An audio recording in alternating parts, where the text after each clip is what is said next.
اور کتاب میں ابراہیم کا ذکر کرو، بے شک وہ نہایت سچے تھے، پیغمبر تھے۔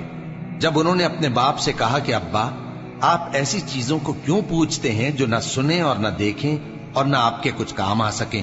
ابا، مجھے ایسا علم ملا ہے جو آپ کو نہیں ملا، تو میرے ساتھ ہو جائیے، میں آپ کو سیدھی راہ پر لے چلوں گا۔ ابا، شیطان کی پوجا نہ کیجیے، بے شک شیطان اللہ کا نافرمان ہے۔ ابا، مجھے ڈر لگتا ہے کہ آپ کو اللہ کا عذاب آ پکڑے تو آپ شیطان کے ساتھی ہو جائیں۔ اس نے کہا کہ ابراہیم، کیا تو میرے معبودوں کے خلاف ہے؟ اگر تو باز نہ آئے گا تو میں تجھے سنسار کر دوں گا اور تو ہمیشہ کے لیے مجھ سے دور ہو جا۔ ابراہیم نے سلام علیکم کہا اور کہا کہ میں آپ کے لیے اپنے پروردگار سے بخشش مانگوں گا، بے شک وہ مجھ پر نہایت مہربان ہے، اور میں آپ لوگوں سے اور جن کو آپ اللہ کے سوا پکارا کرتے ہیں ان سے کنارہ کرتا ہوں اور اپنے پروردگار ہی کو پکاروں گا۔ امید ہے کہ میں اپنے پروردگار کو پکار کر محروم نہیں رہوں گا۔ اور جب ابراہیم ان لوگوں سے اور جن کی وہ اللہ کے سوا پرستش کرتے تھے الگ ہو گئے تو ہم نے ان کو اسحاق اور اسحاق کو یعقوب بخشے اور ہر ایک کو پیغمبر بنایا، اور ہم نے ان کو اپنی رحمت سے بہت سی چیزیں عنایت کی اور ان کا ذکر جمیل بلند کیا۔ اور کتاب میں موسیٰ کا بھی ذکر کرو، بے شک وہ ہمارے برگزیدہ تھے اور رسول تھے، نبی تھے، اور ہم نے ان کو طور کی داہنی طرف سے پکارا اور باتیں کرنے کے لیے نزدیک بلایا، اور اپنی مہربانی سے ان کو ان کا بھائی ہارون پیغمبر بنا کر عطا کیا۔ اور کتاب میں اسماعیل کا بھی ذکر کرو، وہ وعدے کے سچے اور رسول تھے، نبی تھے، اور وہ اپنے گھر والوں کو نماز اور زکوٰۃ کا حکم کرتے تھے اور اپنے پروردگار کے ہاں پسندیدہ تھے۔ اور کتاب میں ادریس کا بھی ذکر کرو، وہ بھی نہایت سچے تھے، نبی تھے، اور ہم نے ان کو اونچی جگہ اٹھا لیا تھا۔ یہ وہ لوگ ہیں جن پر اللہ نے اپنے پیغمبروں میں سے فضل کیا، یعنی اولاد آدم میں سے، اور ان لوگوں میں سے جن کو ہم نے نوح کے ساتھ کشتی میں سوار کیا، اور ابراہیم اور یعقوب کی اولاد میں سے، اور ان لوگوں میں سے جن کو ہم نے ہدایت دی اور جنہیں برگزیدہ کیا۔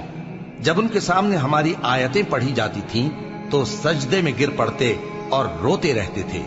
پھر ان کے بعد چند ناخلف ان کے جانشین ہوئے جنہوں نے نماز کو ضائع کر دیا اور خواہشات نفسانی کے پیچھے لگ گئے، سو ان قریب ان کو گمراہی کی سزا ملے گی۔ ہاں، جس نے توبہ کی اور ایمان لایا اور عمل نیک کیے تو ایسے لوگ بہشت میں داخل ہوں گے اور ان کا ذرا نقصان نہ کیا جائے گا، یعنی ہمیشہ کی بہشتوں میں، جس کا اللہ نے اپنے بندوں سے وعدہ کیا ہے کہ جو ان کی آنکھوں سے پوشیدہ ہے۔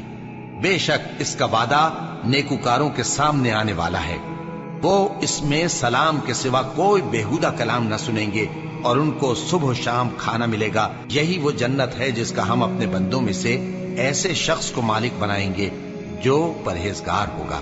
اور فرشتوں نے پیغمبر کو جواب دیا کہ ہم تمہارے پروردگار کے حکم کے سوا اتر نہیں سکتے۔ جو کچھ ہمارے آگے ہے اور جو پیچھے ہے اور جو اس کے درمیان ہے، سب اسی کا ہے، اور تمہارا پروردگار بھولنے والا نہیں، یعنی آسمان اور زمین کا اور جو ان دونوں کے درمیان ہے سب کا پروردگار، تو اسی کی عبادت کرو اور اس کی عبادت پر ثابت قدم رہو۔ بھلا تم کوئی اس کا ہم نام جانتے ہو؟ اور کافر انسان کہتا ہے کہ جب میں مر جاؤں گا تو کیا زندہ کر کے نکالا جاؤں گا؟ کیا ایسا انسان یاد نہیں کرتا کہ ہم نے اس کو پہلے بھی تو پیدا کیا تھا جبکہ وہ کچھ بھی چیز نہ تھا؟ سو تمہارے پروردگار کی قسم، ہم ان کو جمع کریں گے اور شیطانوں کو بھی، پھر ان سب کو جہنم کے گرد حاضر کریں گے اور وہ گھٹنوں پر گرے ہوئے ہوں گے۔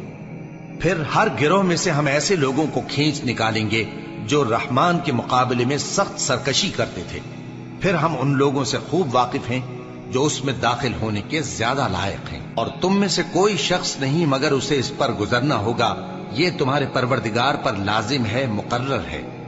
پھر ہم پرہیزگاروں کو نجات دیں گے اور ظالموں کو اس میں گھٹنوں کے بل پڑا ہوا چھوڑ دیں گے۔ اور جب ان لوگوں کے سامنے ہماری آیتیں پڑھی جاتی ہیں تو جو کافر ہیں وہ مومنوں سے کہتے ہیں کہ دونوں فریق میں سے مکان کس کے اچھے اور مجلسیں کس کی بہتر ہیں، اور ہم نے ان سے پہلے بہت سی امتیں ہلاک کر دیں، وہ لوگ ان سے ٹھاٹ باٹ اور نمود و نمائش میں کہیں اچھے تھے۔ کہہ دو کہ جو شخص گمراہی میں پڑا ہوا ہے، رحمان اس کو آہستہ آہستہ مہلت دیا جاتا ہے، یہاں تک کہ جب اس چیز کو دیکھ لیں گے جس کا ان سے وعدہ کیا جاتا ہے، خواہ عذاب اور خواہ قیامت، ان کو لوٹنا ہوگا۔